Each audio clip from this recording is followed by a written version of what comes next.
आप सभी को जय मसीह की। 26 जनवरी के दिन मेरी छोटी बहन का फ़ोन आया कि उनके देवर ने जहर खा लिए और नागपुर के वो बहुत आउट एरिया में जहर खा के वो 1.5 दिन तक पड़े थे। फिर पुलिस वालों ने उस बच्चे को देखे और एडमिट किया हॉस्पिटल में, और मेरी बहन को सूचना दिए कि आपके घर का बच्चा एडमिट है हॉस्पिटल में और वो पॉइजन खा लिया है। फिर उसके बाद में मेरी छोटी बहन रिक्वेस्ट पेयर दी और सभी विश्वासी भाई बहनों को रिक्वेस्ट पेयर दिए कि प्रार्थना करिएगा कि बच्चे को कुछ ना होने पाए। फिर डॉक्टरों ने उन्हें वेंटिलेटर में डाल दिए और 72 घंटे का टाइम दिए कि 72 घंटे तक अगर ये बच्चा को होश नहीं आया तो ये लड़का नहीं बचेगा। फिर हम सबकी प्रार्थना थी 3 दिनों तक, और फिर जब 72 घंटे हो गए लड़का को, तो डॉक्टरों ने फिर आए और बोले कि अब तुम अपने रिश्तेदारों को बुला लो, अब हम कुछ नहीं कर सकते।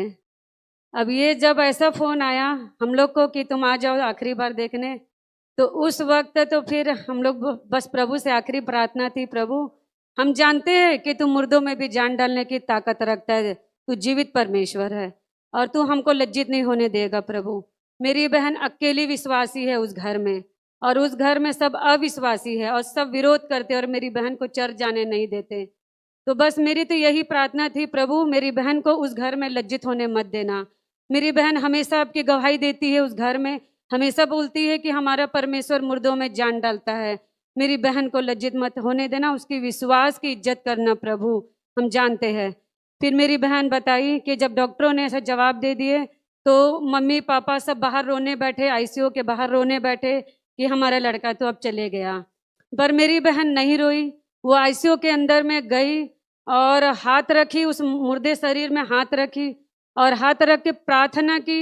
और जैसे प्रभु के दास ने अभी बोले कि मनुष्य रोटी से जीवित नहीं रह सकता लेकिन परमेश्वर के वचन से जीवित रहेगा, इस वचन की मेरी बहन ने घोषणा की। भजन संहिता 118 का 17 वचन की घोषणा की कि मैं नहीं मरूंगा वरन मैं जीवित रहूंगा और परमेश्वर के कामों का मैं वर्णन करता रहूंगा।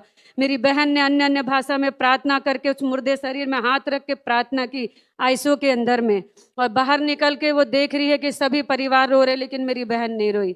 और जब मुझे फ़ोन आया कि आधे घंटे के बाद में सब बाहर ही थे और मैं अपने सास को बोल रही हूँ कि मम्मी हम लोग कल जाएंगे और आखिरी विदाई में जाएंगे, ये ऐसा मैं बोल रही हूँ, प्रार्थना भी कर रही हूँ और ऐसा मैं खुद बोल रही हूँ। आधे घंटे के बाद में फिर फ़ोन आया कि लड़के ने आँख खोल दिया, लड़के को होश आ गया, लड़का इशारों में बात करने लग गया, इशारों में, और वेंटिलेटर में